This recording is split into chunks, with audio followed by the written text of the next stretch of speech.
All right, we're live. Ladies and gentlemen, welcome to yet another episode of Reactionary Opinions, the most based and reactionary show on the African continent.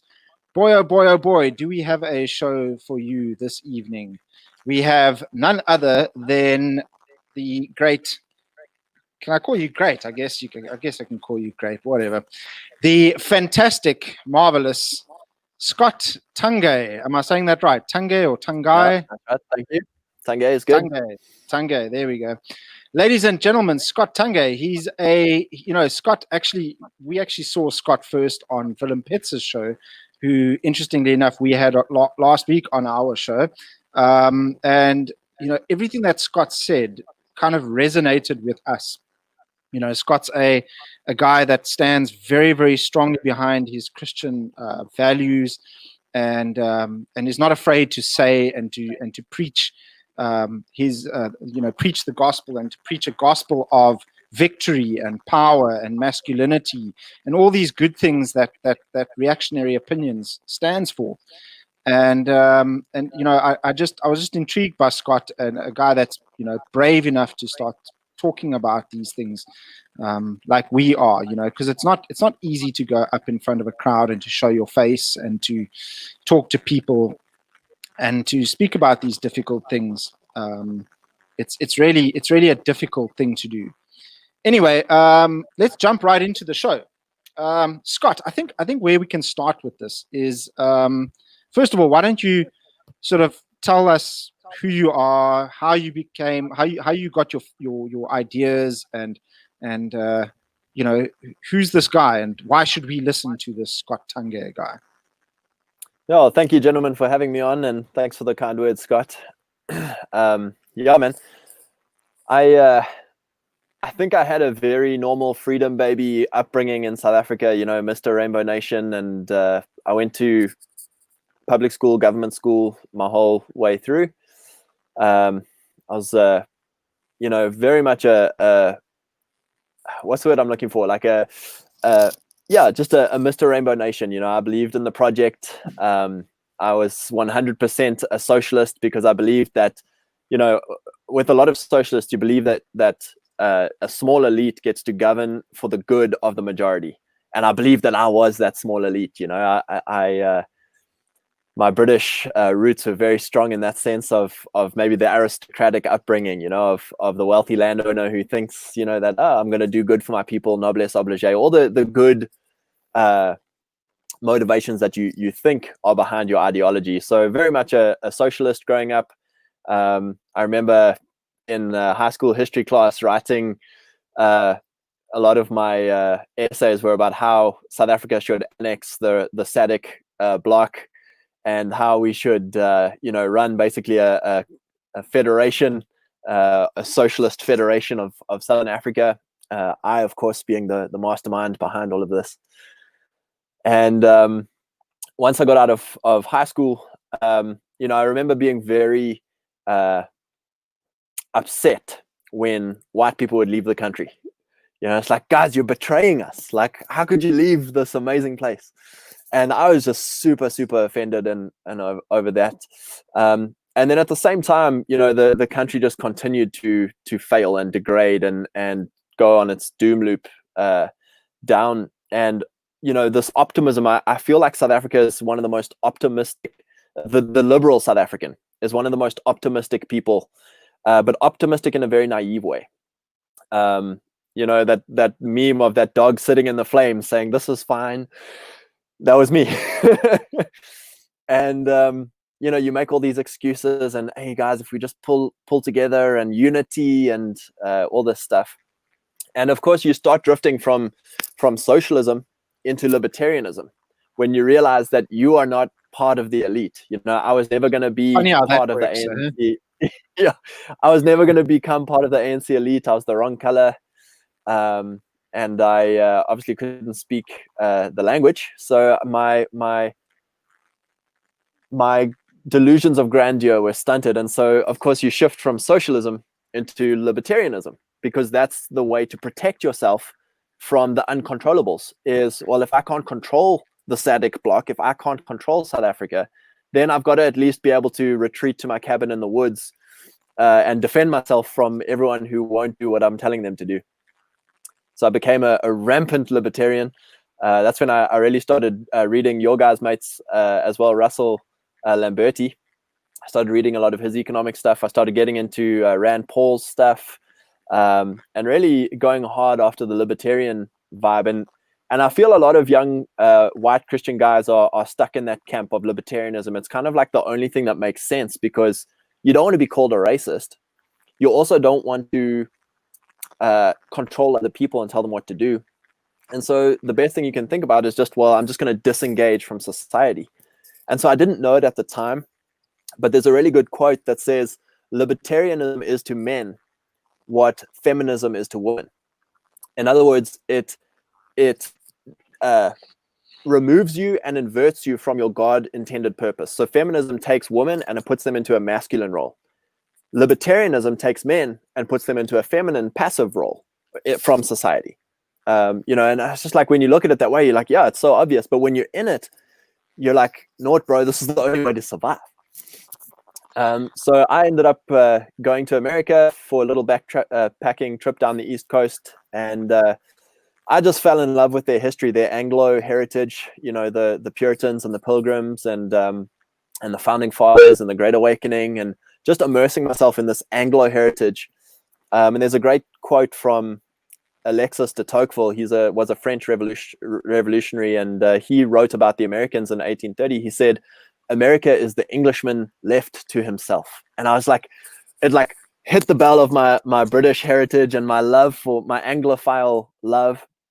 But also just seeing like, wow, this nation is amazing. This society is amazing. Like, for the first time in my life, I'm around my people, my culture. Like, this is wonderful. It's worth fighting for. And I think I became a nationalist. I became an Anglo-nationalist.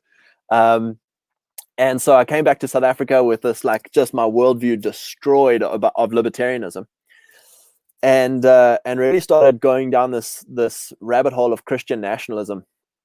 So obviously, at first, being a civic nationalist, believing that everybody can live to Anglo values, everybody can become an Anglo-Christian and live to our cultural values and cultural norms and cultural customs. So that was quite a run for me. I obviously met my American wife. She was on mission in the Eastern Cape for a couple months, and met her, and we were married. And so for the last 4 years, we've been in Kentucky.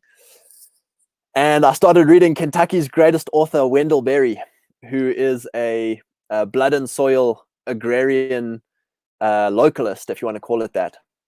And again, he then shattered and destroyed my civic nationalist worldview, and so, like, reading this guy, he's this old Kentucky intellectual. He was actually a lecturer in one of the New York big hotshot universities, and gave it all up to go back to his Kentucky farm and buy the farm from the old man. And he farms with horses, like no electronic implements, no technology. It's all horses and old school technology. And the dude just struck a chord with me. We were just chatting before we got on about small town life. And so this guy just writes about small town life. He talks about the desire for man to belong to a people and a place, and how there is no belonging without a place, because without a place, the people are rootless.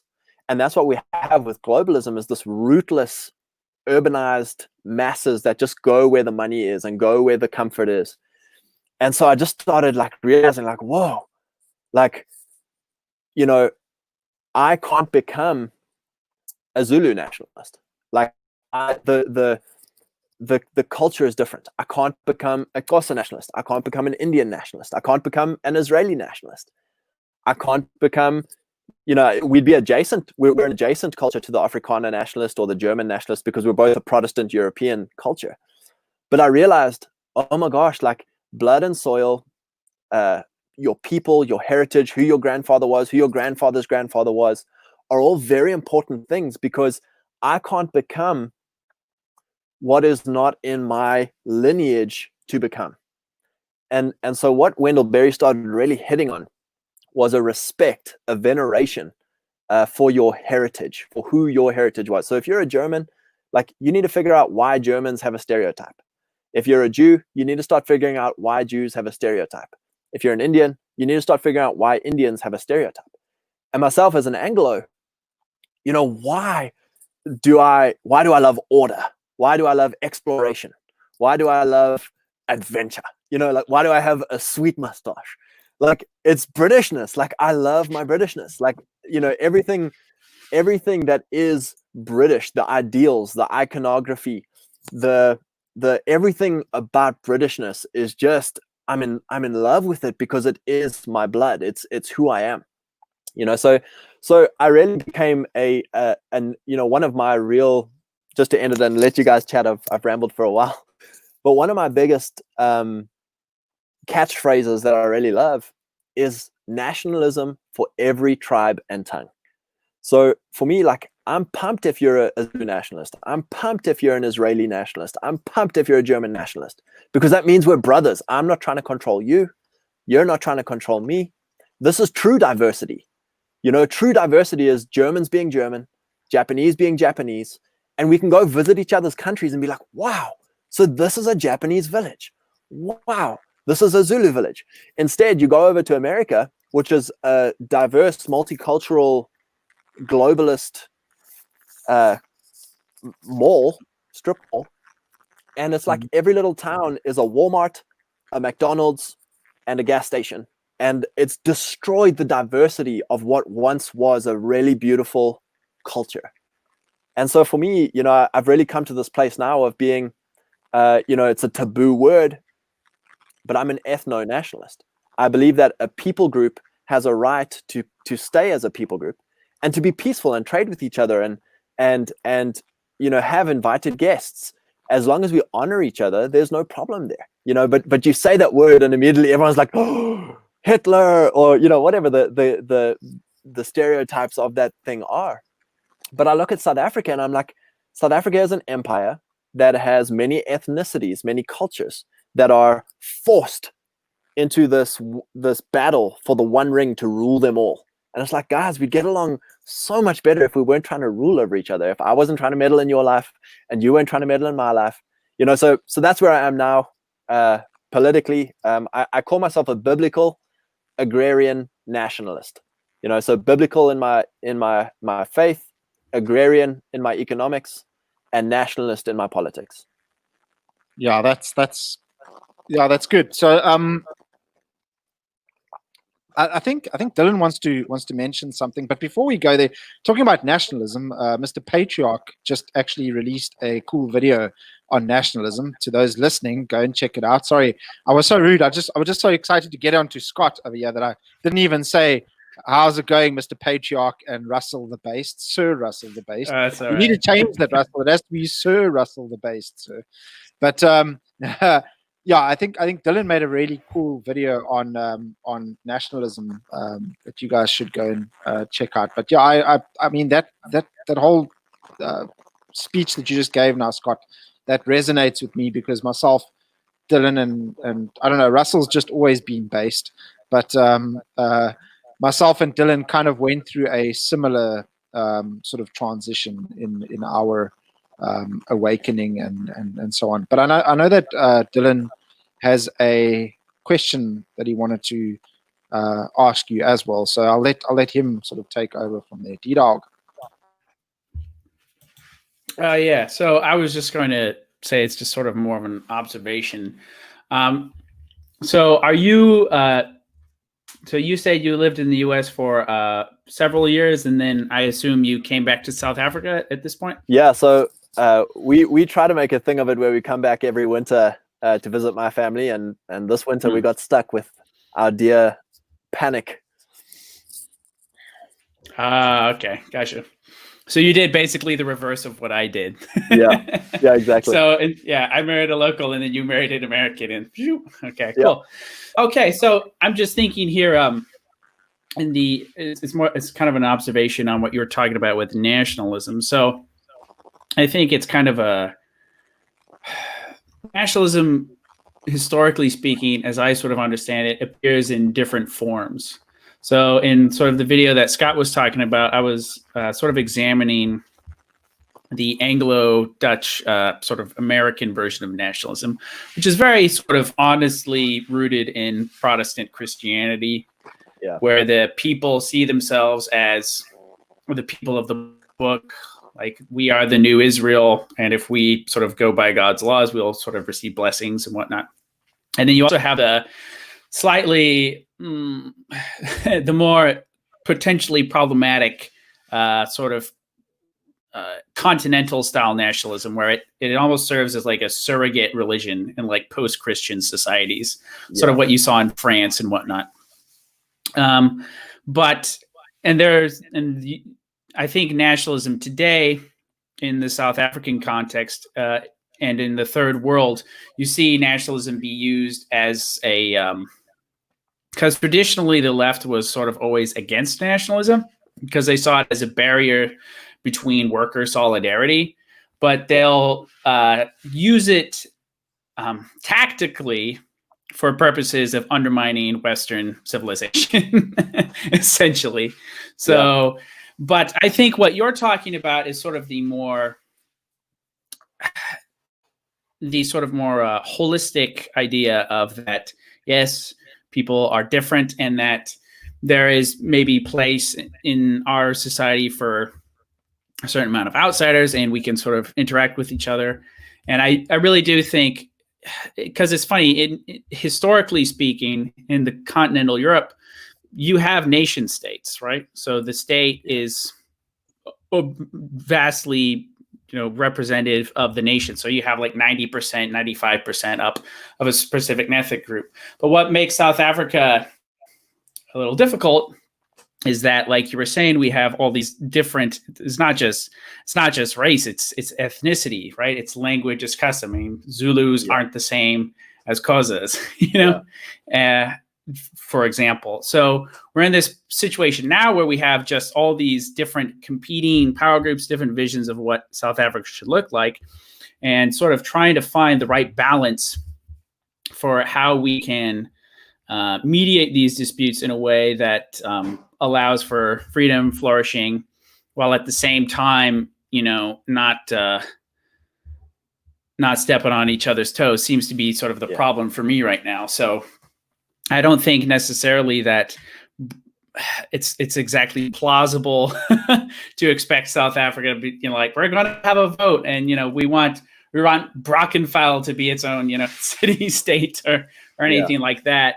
But I think sort of building these de facto, if not de jure, parallel structures and institutions, sort of like as things further degrade in South Africa, using voting with our money to sort of, and time to create these parallel institutions, which will sort of function as these nexuses through which we can sort of allocate power to ourselves. So how do you suppose in the South African context, or even in the American context, is the best way by which we can sort of see this vision we would like to see play out? Yeah, I think you hit it on the head there. As far as, this is not a political solution. I think we've seen around the world that politics tends to be a doom loop, that once the loop is going, once that disc is going, it's very hard to stop or change direction.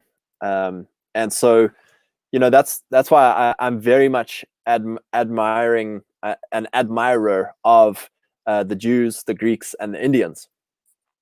Just like you say, we can't create a de jure city-state where other nations will recognize us and be like, yes, we give you recognition, you now have a seat on the UN, we'll protect you, blah blah blah. That won't happen. Politically, not going to happen. Even, I say this all the time to guys: get behind the Cape Secession guys, get behind Oranje type stuff, get behind the political stuff, give them your vote, give them your support, but don't trust in that, don't hope in that. What we need to do is more practical, right? And I say this a lot, I don't, because I've always thought, like, man, do I plant a church? Do I start a political party? When as a man you have this urge to be like, we need to do something. And a political party is not that, because you start a political party yes, you get a bunch of people to come and vote for you, but once they've voted, they've done the thing. There's nothing else to do. They've done the thing. So in America, we see people voted for Donald Trump. There was this incredible optimism. There was this incredible energy in 2016 of like, yes, our guy got in. And then everyone just went back home, watched TV, bought from Walmart, went to work, wasted their money, wasted their family capital. Nothing changed culturally. But if you look, so that's why I don't advocate for political parties as the method of change. But if you look at it's the same reason I also don't advocate for churches as the method of change, because most of at least how churches are run in the Western world, the pop culture church, same thing, right? It's like a political party. You go to church on a Sunday, you pay your tithe, you clap at the sermon. Like my pastor is the paid professional Christian. He's going to do the work. I'm just going to arrive on Sunday, do my vote, my tithe, and I'm a Christian. There's no cultural power. So here's where I to answer your question, where the Jews get it right, the Indians get it right, the Muslims get it right, the Greeks get it right. Wherever they go, they don't lose their in-group preference. They're like, all right, guys, we're here in a foreign land. Let's say South Africa. Let's say United States. Here we are in this huge, big empire. We are still our people. We need to look out for each other. We need to protect each other. We need to buy from each other. We need to set up sovereign community institutions for this little community of Brackenfell or, whatever your little town is. Like, okay, guys, we're going to have our own school. We're going to have our own economic chain. We're going to have our own court system and police system. How can we become so sovereign from the grid while still giving Caesar his due? So no one mind, like in South Africa, no one minds Indians. They're a very hardworking people, but also no one is under an illusion that they don't look out first for their own cousin, their own brother, their own uncle. Like they are so good at doing in-group preference. There's this thing called no poor Jew. In South Africa, there's this thing called no poor Indian, right? I mean, they might be poor financially, but they'll have a house, they'll have food, they'll have a job. Like they look after each other. And that's what the Christian church should be in the West. It is not. And so that's what I advocate for, is this rallying, if you can get it right for Christians, a intentional community built around Jesus, diversity is not an issue, right? In Christ, there is no Jew or Greek. My two favorite little groups there. There is no Jew or Greek, right? Everyone is the same in Christ. If you are around Christ, the problem with this is it breaks down because Christians have such terrible in-group preference. They let in all these parasitical non-Christians who are like, oh, stupid Christians, let's take them for a ride. So a lot of the time, a lot of this has to be built around culture that is ethnic, or your culture, your Zulu culture, your English culture, your Afrikaans culture. And within that, you can then lean towards Christian morality and Christian, start preaching the gospel within your people. Acts 17 talks about how God ordained boundaries for nations that they may seek God amongst their own customs, if you want to call it that. Because we're not going to agree with how the Zulus do Christianity. I don't agree with how the Americans do Christianity. But it's like, are they seeking God sincerely amongst their own people? And then is there an in-group preference to protect them from outside predation?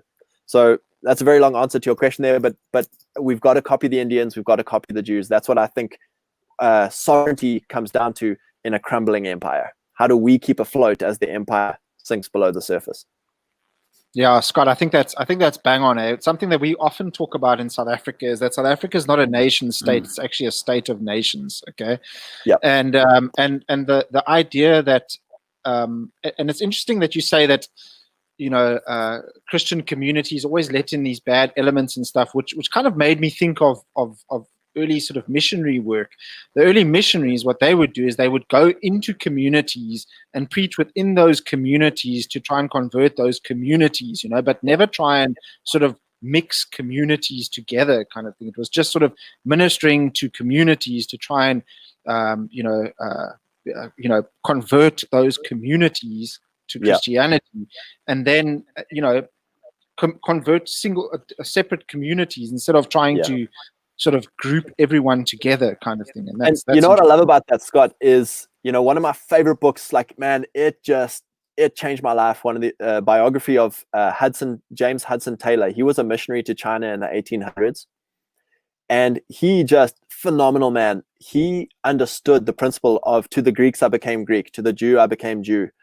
And so he went to China, and to the, because at that time, how the English were doing mission work was, okay, Mr. Chinaman, to become a Christian, you must wear a suit and speak the Queen's English and attend our Anglican church.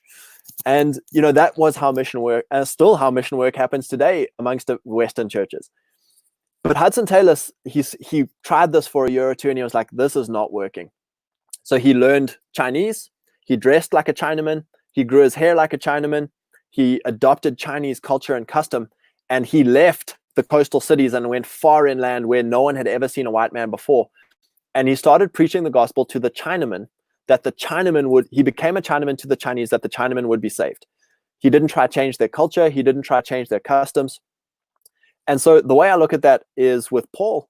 Paul didn't go to the Greeks and say, right, chaps, time to snip and become a Jew. Like, he's like, no, like, I'm going to go to the Greeks and I'm going to preach Christ to them as a Greek. I'm going to debate philosophy with them. We're going to do things the Greek way. But they're going to conform to Christ as a Greek man. And then to the Jews, all right, chaps, if you want to snip, that's fine. You can keep on being a Jew, but you're going to conform to Christ as a Jew. And so one of the biggest problems we have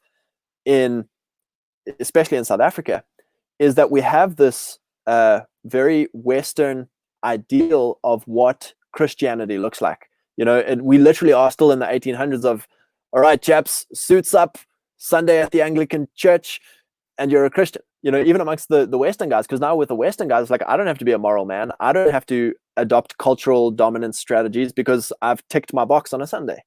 So, yeah. Russell, do you want to add something over there, but you've been very quiet, so go on, bro.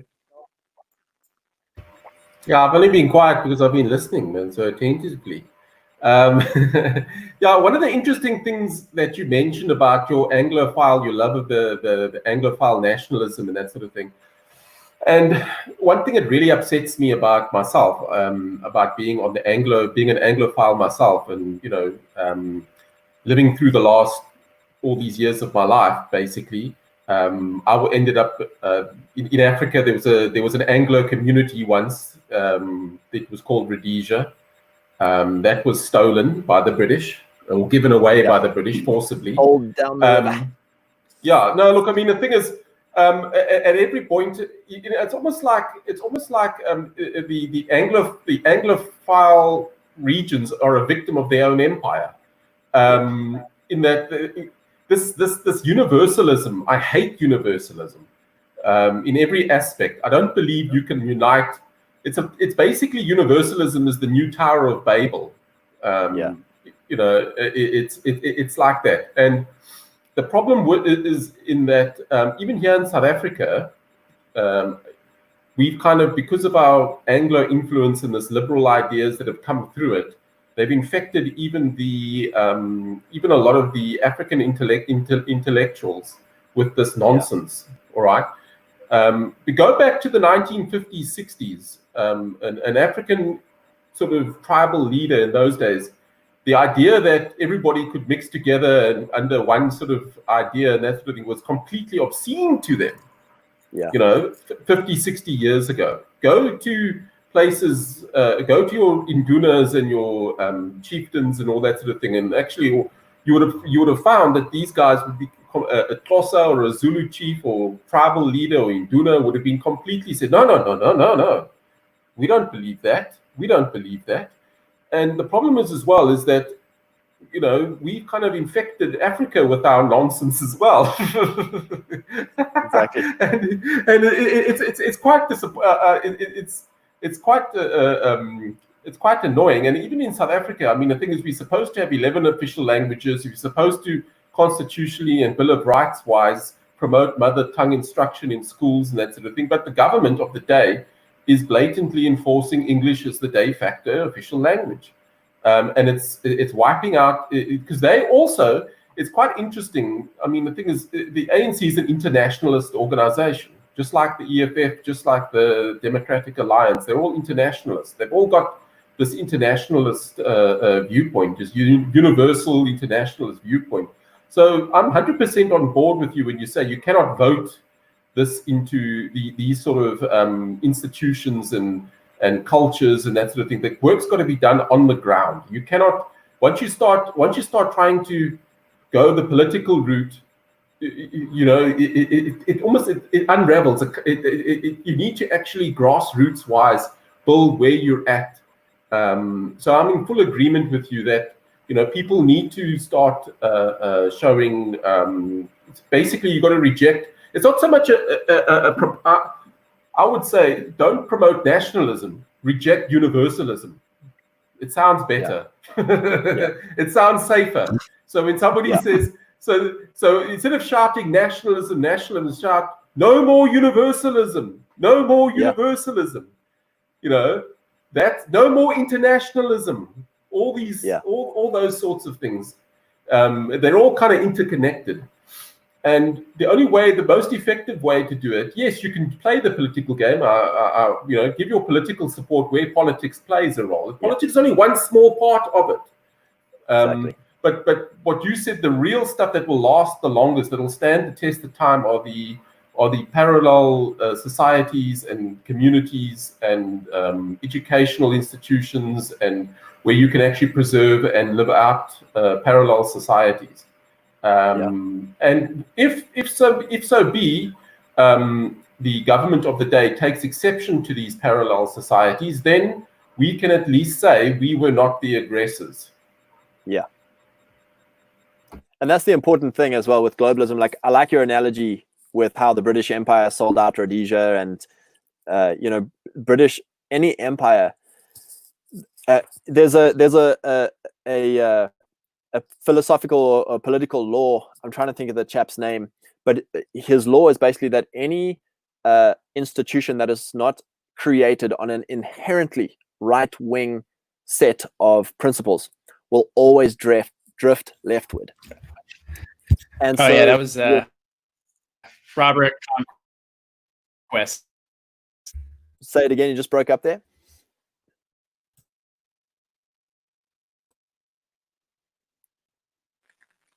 Never mind. Three laws of politics. Anything that is not inherently right-wing will inevitably drift.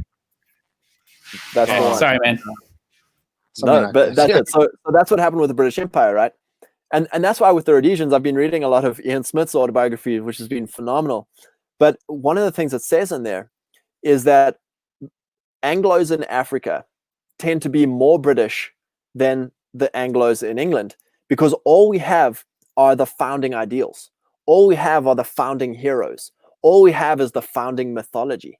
And so we as African Anglos we are much closer to the foundational values that founded the British Empire than the actual liberals in the seat in London, because they've just drifted so far left. And then what the empire starts doing, it's what the American empire is doing right now. Like, the American embassies are promoting sodomy in every country around the world, because that's the new empire, right? Is how do we make everyone gay? And so what we're seeing in your analogy with what happened to Rhodesia because of the British Empire is happening in America, right? America has 50 sovereign states that are being abused, that are being bullied by this liberal empire that controls it. And so, and then just to jump on what you said there, Russell, about nationalism, it's kind of a dirty word, and that's where the left is so brilliant at framing. The left can do something like this. They can be like, wait a minute, apartheids were nationalists, so therefore you're a racist. Or like, Hitler was a nationalist, so therefore you killed 6 million people. And it's like, now nationalism's broken forever, right? But they're very good with communism, right? Communism killed like almost 200 million people, and it's like, no, but Che Guevara wanted love, guys. So communism equals love. Yes, man, it's the most love, love, guys. Communism, red is communism, red is love, and they're brilliant at framing. Love is love, guys. All kinds of love. Love is love, guys. Cheers. Yeah. So one of the best, I agree with you, Russell. We've got to play the frame game. We've got to use their tools, right? And one of their tools is language. And so I agree with you. The way I often frame this to normies is localism. Everyone understands localism because right now the frame around localism is a bunch of hippies growing their own veggies with a solar panel on their roof, just chilling. Like, it's great. It's a very peaceful term until enough of us really masculine men start owning the frame of localism, and they're going to turn it on us, right? They're going to have some mass shooting somewhere, and the guy's going to be agrarian localist, shoots 60 people. And now localism is Hitler. Hitler was a localist. Hitler had a garden at the Eagle's Nest. So we've got to play the frame game, and we've got to migrate with the terms. So if they steal a term, keep changing the languages, keeping one step ahead of them the whole time. If it's localism, pro-localism, then we turn it into anti-universalism, but carry exactly. on. It's funny you're saying this with the frame game, because it seems to me like, because I feel like there's two different worlds here. So like with this language game online, right, in the virtual world, what we could call the right is actually quite good at sort of framing the game and making the left look dumb and stuff. But in real life, it's the other way around. They own the narrative in like the real world. So we gotta we gotta take meme magic and like somehow make it materialize outside of cyberspace somehow. And that's part of becoming a strong man. There's that meme of the warrior philosopher or the philosopher soldier or whatever, but it's like, it really is, we've got to be doing our reading, we've got to be doing our arguing amongst ourselves of like, hey guys, what's the back end coding behind the whole racism meme? Well, the back end coding is that it's a way to control white people only. And so it's like, okay, it's for white people only. Like, okay, now we understand the motive behind it. Second of all, it's a way to obfuscate and turn any argument back on you. It's like, okay, so if I'm in an argument and someone calls me a racist, like, no, whoa. Okay, we'll answer the racism claim later, but answer the questions I'm asking you first. It's like, it's a way to get away from. So like, we start reverse engineering all of their linguistic kill shots, because what we must understand about the left is that they are a power ideology, right? I was listening to a Vox Day podcast recently. He's a really good guy. You guys should look up his stuff. But his podcast was "Conservatism is Dead." So liberalism is a praxeology. It's something that's practiced. Marxism is a praxeology. It's something that's practiced. Christianity is a praxeology. It's something that's practiced, right? There's a code of morality. There's an end goal, and you move. Every man who calls himself a Marxist or calls himself a Christian has a code of conduct that he is going to move his life along towards. Conservatism does not have a praxeology. Conservatism is literally a identifier to say, I'm not a liberal, I'm not a Marxist. It has no praxeology. And so that's why it's so powerless, right? So what we see in America, what we have seen in South Africa, is all these men who call themselves conservative politicians, leaders, conservative church leaders. They have no ability to withstand Marxism because they have no praxeology to counter it. So when the Marxism, their praxeology is lie, steal, murder, cheat, it doesn't matter. We're here for a power game. So that's the same with Christianity, just moral, right? We're not going to lie, but I'm also not going to be afraid. I'm willing to lay my life down to protect my family, protect my property, protect my faith. I'm a willing martyr. So what we see in both praxeologies is martyrdom, right? So Marxists have a very strong martyrdom culture. Christians have a very strong martyrdom culture. But what we see is this conservative meme of like everyone on our sphere losing the language battle and the praxeology battle because we've identified ourselves as conservative and there's no praxeology. So either we identify ourselves as Christian or as a nationalist, because both of those have praxeology. Yeah, that's a brilliant point there, Scott, because, something that I, as of late have been doing is sort of trying my best to sort of study, church history and that sort of thing. And it's true what you say, like we have a history in the Christian church of martyrdom and people sort of laying down their lives to protect and defend their faith and everything that they believe in, their family and all of that. And interestingly enough, last week when I was talking to Willem, this actually came up. I said, someone's going to have to become a martyr over here. We're going to have to, there's going to have to be martyrs on our side. The left are these oaks are like, I mean, let's take for example the way a people's war is carried out. That's martyrdom. It's all about martyrdom. It's all revolves around martyrdom. And I said, look, the only way that we're actually going to defeat these guys or actually be able to even challenge them is to have martyrs out there that are willing to die for what they believe in. It's a death struggle. Yeah, exactly. So interestingly enough, I was watching a video this earlier on this evening that was sent to me by a guy. The guy's channel is he's quite a popular YouTuber here in South Africa. His name's 00 Des or something. Okay, a bit of a strange guy, a bit of a conspiracy type guy, and all of that. And the title of the video was very. Anyway, the title of the video is "The Point of No Return." And you know, there's a lot of that going around. You know, there's a lot of this point of no return. Have we gone too far now? Like, has the left now pushed the button on our dooming now? We are doomed. The left has pushed the button now. The machinery must just play itself out. And look, I told my mate that sent it to me. I said to him, look, there's never any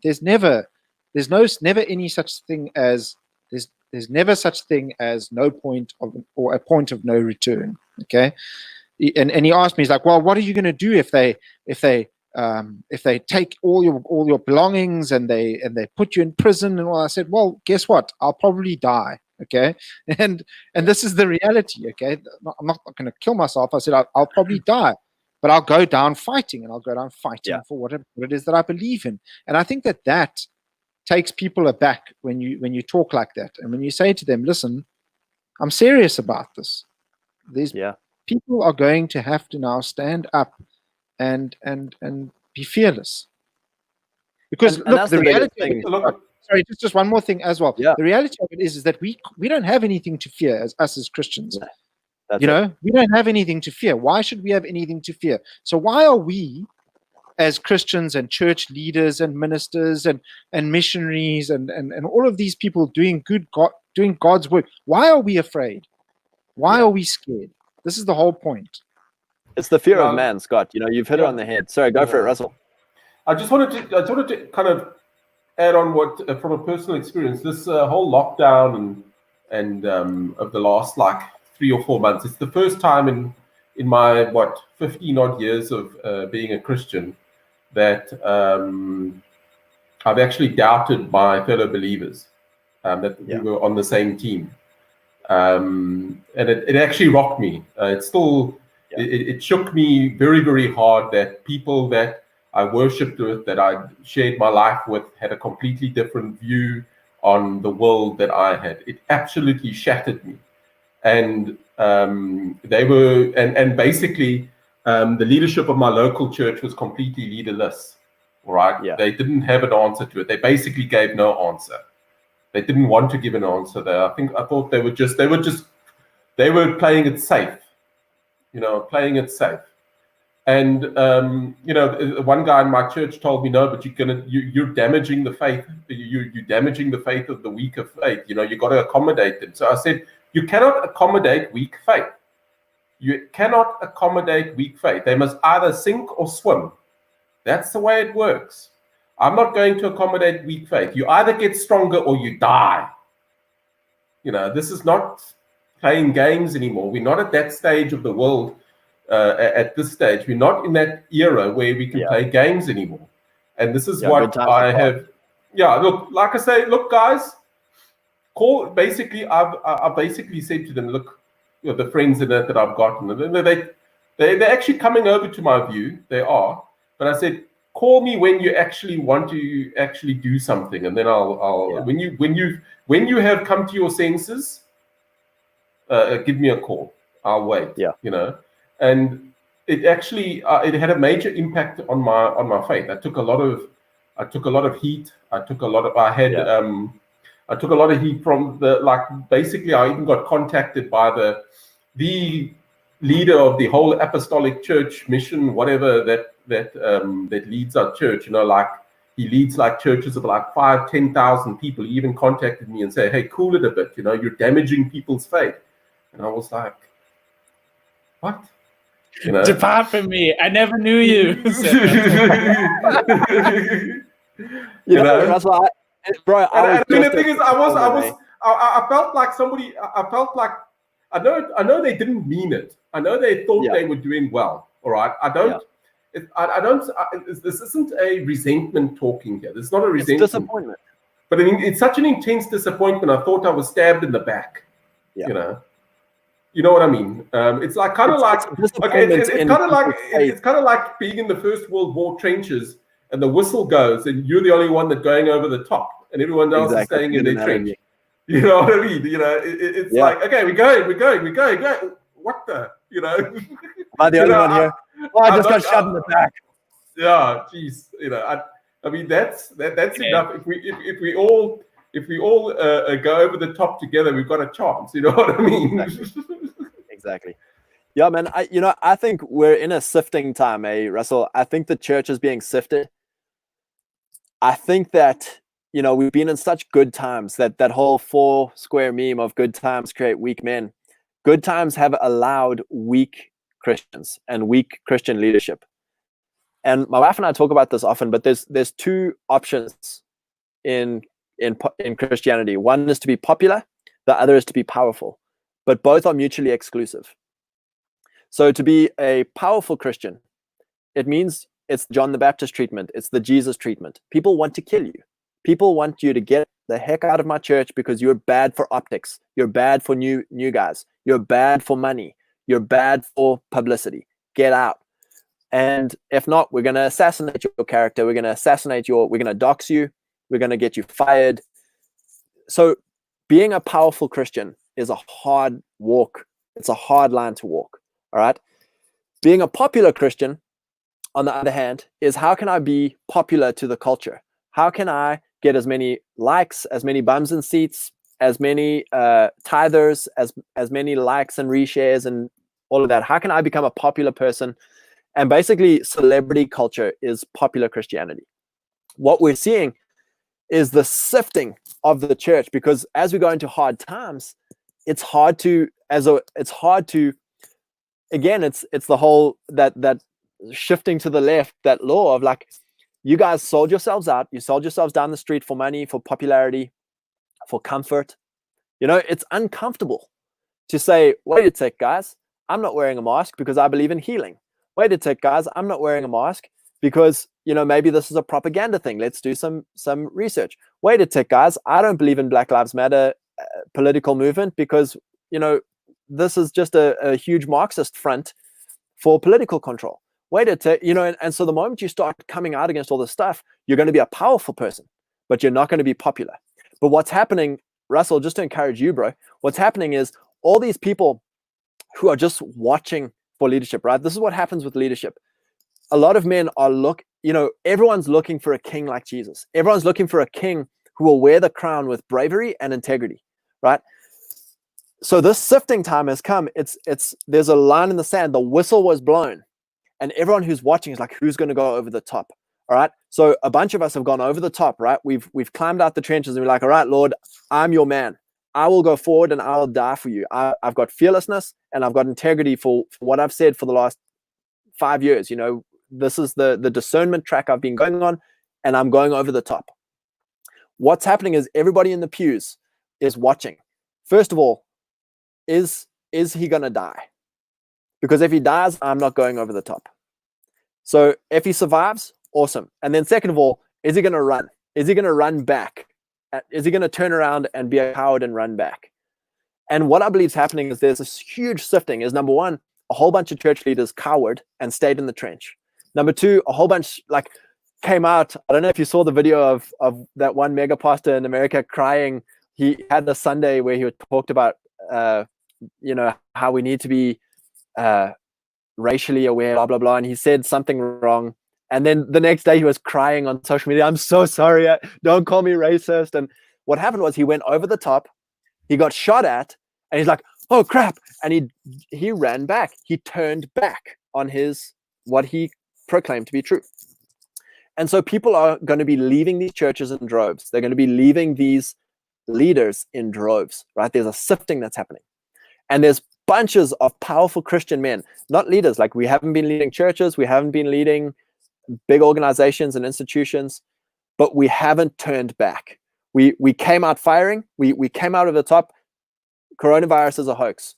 Black Lives Matter is a terrorist organization. Empire and globalism is wrong. Moving all your stuff to China was wrong. We came out firing on all of our, whatever our opinions are, right?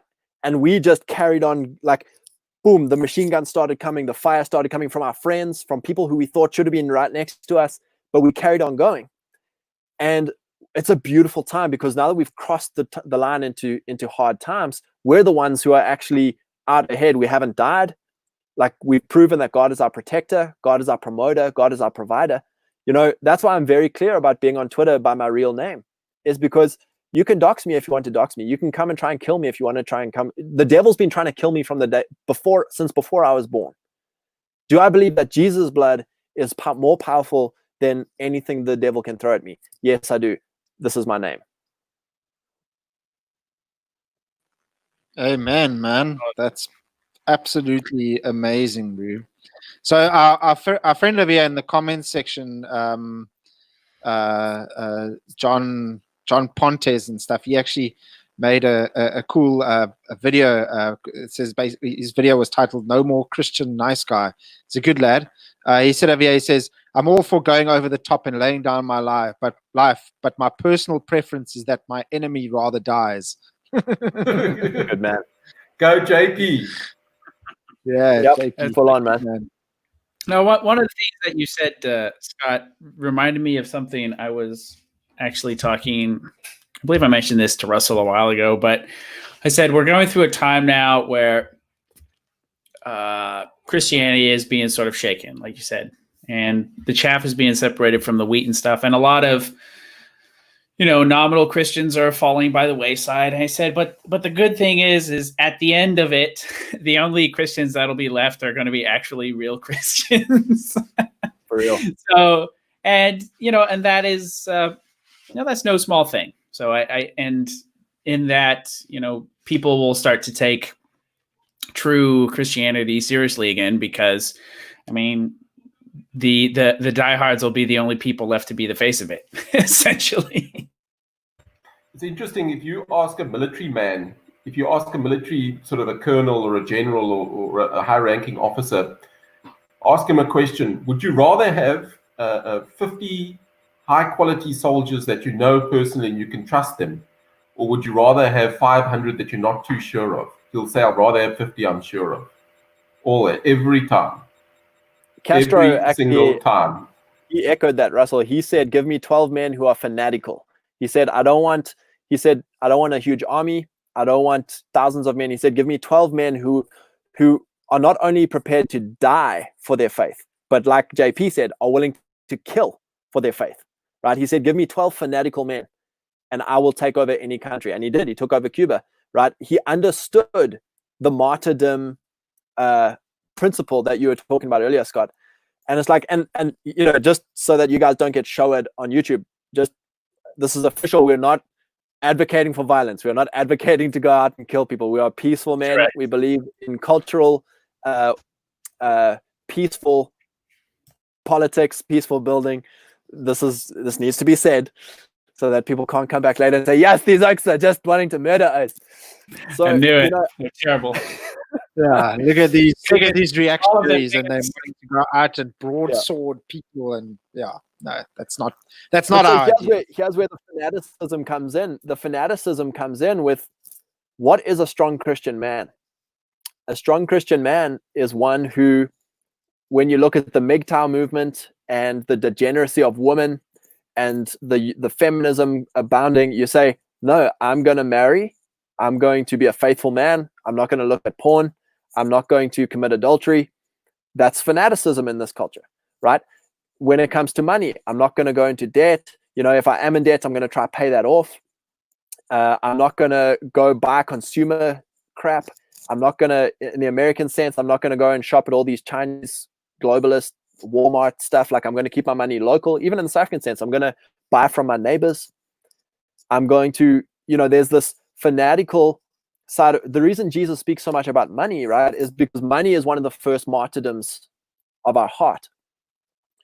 And so if you're willing to lose your job over speaking the truth, if you're willing to lose your job over making decisions that are in alignment with your faith, you are a Christian fanatic. You're an extremist. And that's where we're getting to the place now is, Jesus had 12 disciples, and he was a powerful man, not a popular man, right? He had certainly times of great popularity, but when things got tough, Oaks stabbed him in the back, crowds left, his best mates were denying him, right? He was a powerful man. And we are called as Christians to emulate the ideal of Jesus through our own life, right? So it's like, all right, Lord, you were willing to die for your mission, which was to reconcile us with God. But he's given each of us a mission, right? And so this is where it becomes really cool as Christian men, is that each guy's mission is slightly different. Like I think there's the general mandate, which is have a family, get married, have a family, live at peace in your community, be a man who builds community and but then there's a specific mandate, a specific calling on each of our lives that, what have I got an absolute passion for? What has God put in my life that makes me super passionate? I can't stop thinking about it. What is it that it makes me angry, when people do it wrong? Like, what is that one thing in my life that God has specifically called me to? Now, am I willing to pursue that thing fanatically to the point where people reject me, ridicule me? That's the thing. And I think, it's quite a thing for us. Like there's a few things in our lives, but I could say this for all of you guys.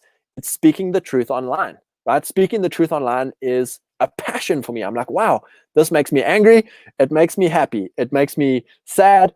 It makes me scared. Like, this is one of my callings. And it's like, am I willing, to lay my life down for that calling?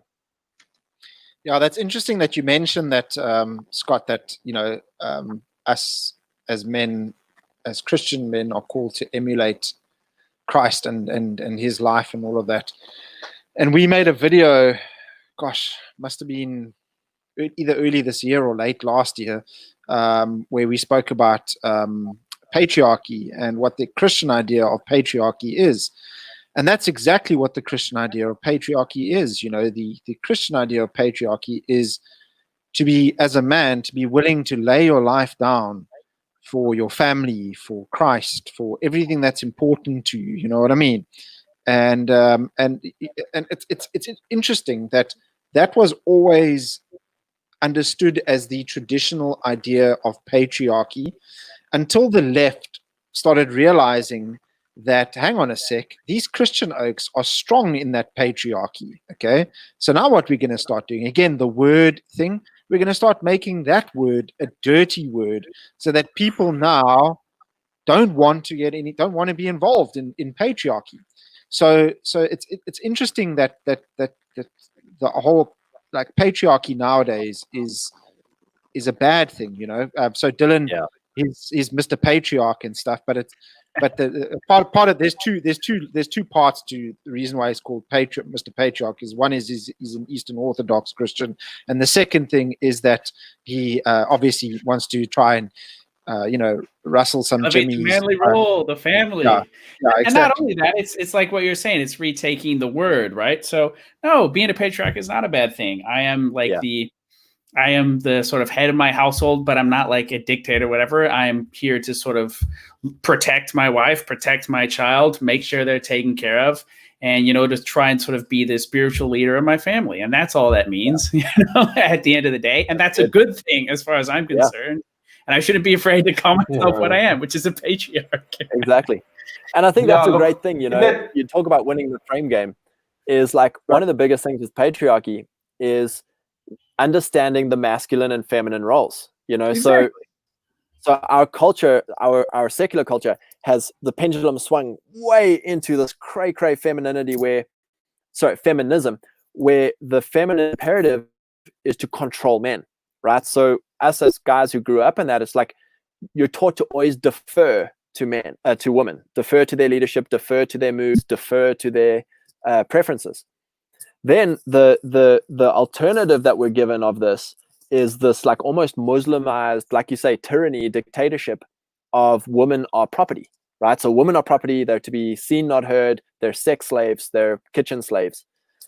Whereas there's actually a third position, which is the Bible, right? The Bible says that the man is responsible for the leadership of the home, the leadership of the church, the leadership of the sword.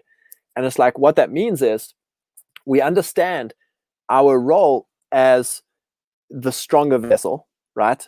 A lot of people get triggered at this, but it's like, when there's a war on, like, no dude in his right mind gives his wife, when someone's at your knocking down your door, no guy in his right mind gives the wife the shotgun and says, go check the noise.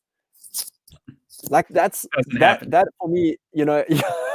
But it's like, okay, I'm the man. I'm the one who steps up to physical danger. All right. But also, I'm the man. I'm the one who steps up to spiritual danger.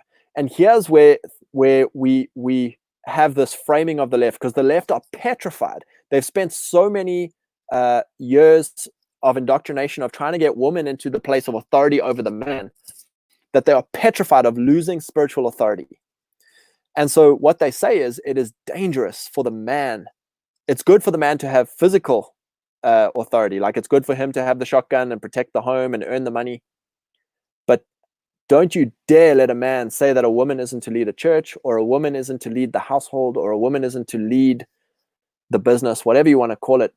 And what we miss with the whole Genesis story is that women are hardwired to nurture. They're hardwired for survival, right?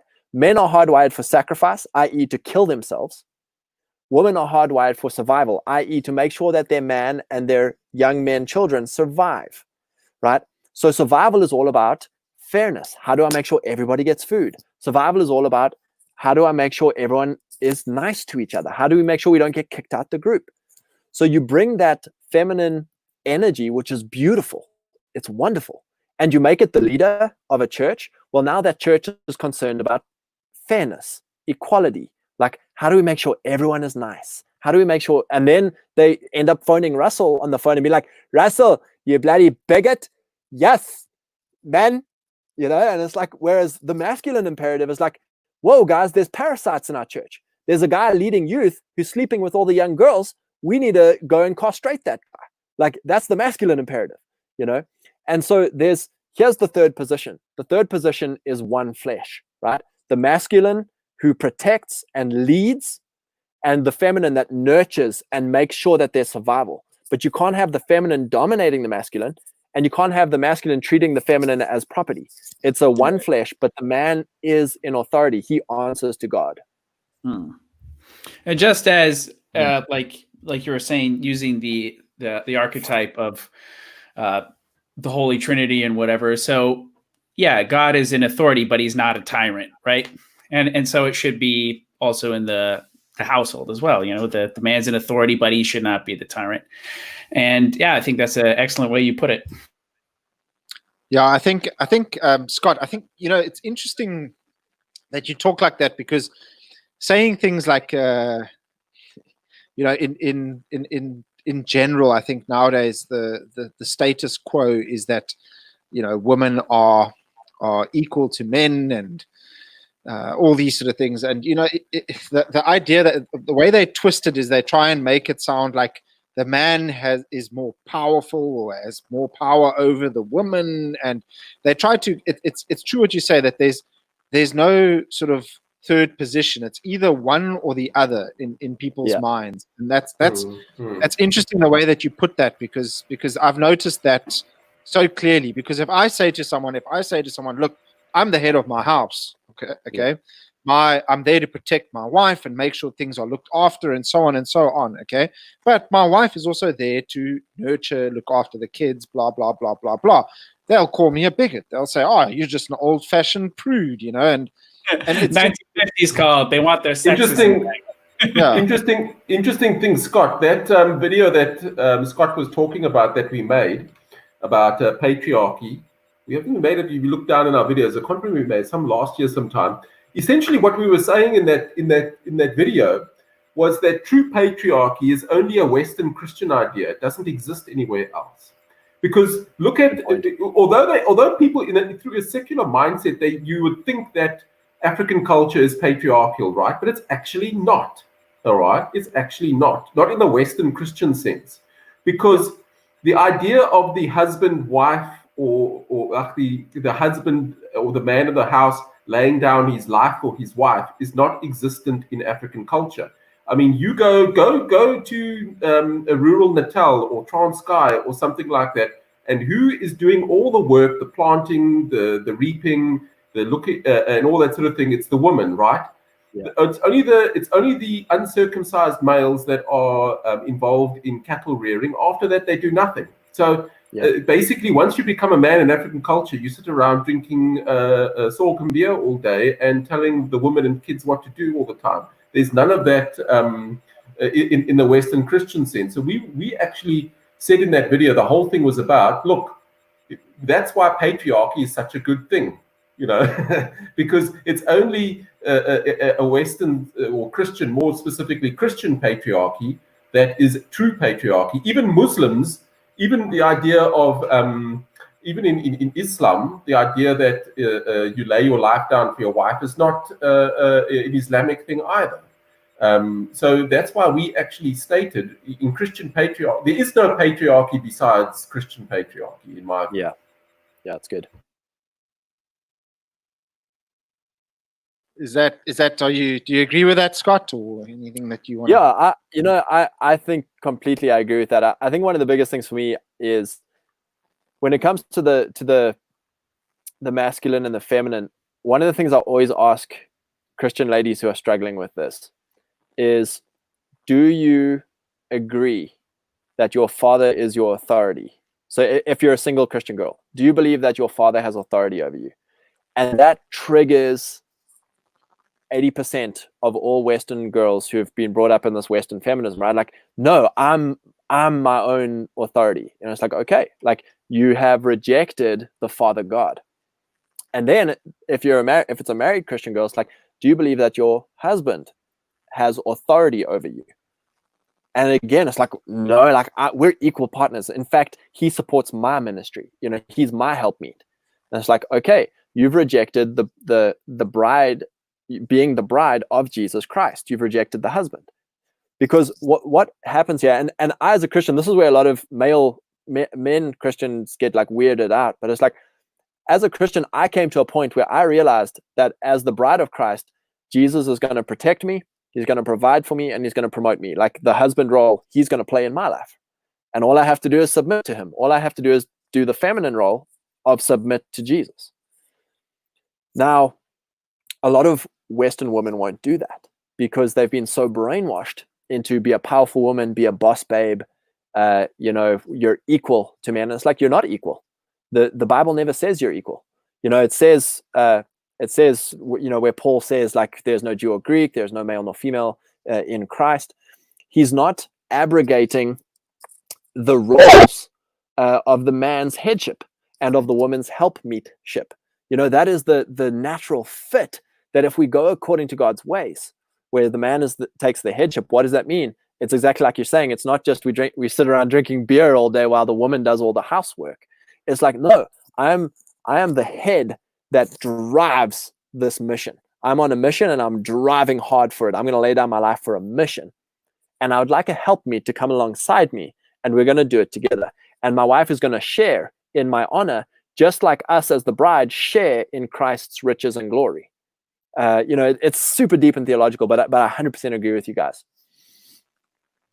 Yeah, I think look, Scott, I think that we are pretty much on the exact same page. Anyway, guys, I think we've done over an hour already. Goodness, that was a good one. 4. Yeah, we've got another 4 to go, guys. This is gonna be a ministry marathon. That's right. So anyway, but yeah, we'd like to have you back on again sometime, Scott. I think we enjoy chatting about these sort of things, and I think that a lot of and you know, it's interesting because I spoke to Willem about you, and I said that pretty much everything that Scott says and has said that I've listened to pretty much echoes what exactly this channel is all about. You know, we're all about building communities, developing families and stuff. And one of our earliest episodes we ever made, I remember talking about the family unit and and how that is, the essentially the foundation of societies is the family unit. So it's mother, father, children, and the way that family unit is raised and grown and stuff, then that spreads out to your community and to your greater society, and then eventually to your nation and stuff. And that's how you build strong nations.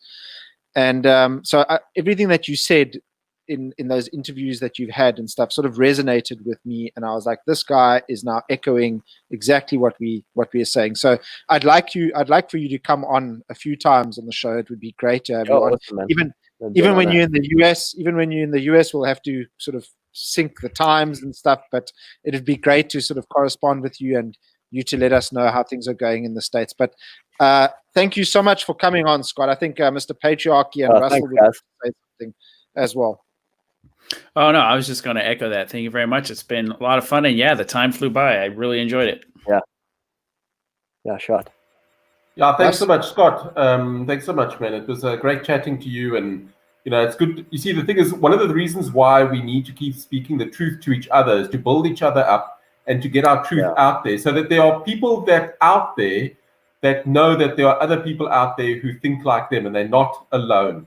That's why never stop speaking out. That's one of the most important things why you have to keep speaking out, is to not isolate each other, that you can actually join hands together and fight what needs to be fought. And that's how you get demoralized, is when you think you're the only one out there. And that is exactly the exact tactic that the left and these guys use. They like to make you think that you're so outnumbered. You're 1,000. So they want you to be afraid of the numbers against you, And when you start doing that, when you say, I'm not scared of the numbers against me, then they've lost all their power. But anyway, we can always discuss this another time. The point is that we will never give up. Okay, we'd be outnumbered 1 million to 1. I don't care. You can come at us with everything. We have Christ in our hearts. Going over the top, boys. We're going over the top. Anyway, thank you, Scott. Do you have anything to say? Do you want to tell the viewers where they can find you and follow you on Twitter and so on and so on? Anything? Yeah, thanks, man. Bless you guys. So on Twitter is where I'm most active. Just type in Scott Tungay or @CourageMyLads. And then my wife and I have a YouTube channel together called Scott and Kelly. And we just make videos mostly about relationships and masculinity and femininity and a bit of agrarianism. So that's our two main things. And yeah, man, bless you guys. This was it was, like you say, encouraging for me as well. So I'm glad to have been on, chaps. Awesome. Thank you so much for coming on, Scott. God bless. And remember, everyone, stay reactionary out there, because God wills it. God wills it.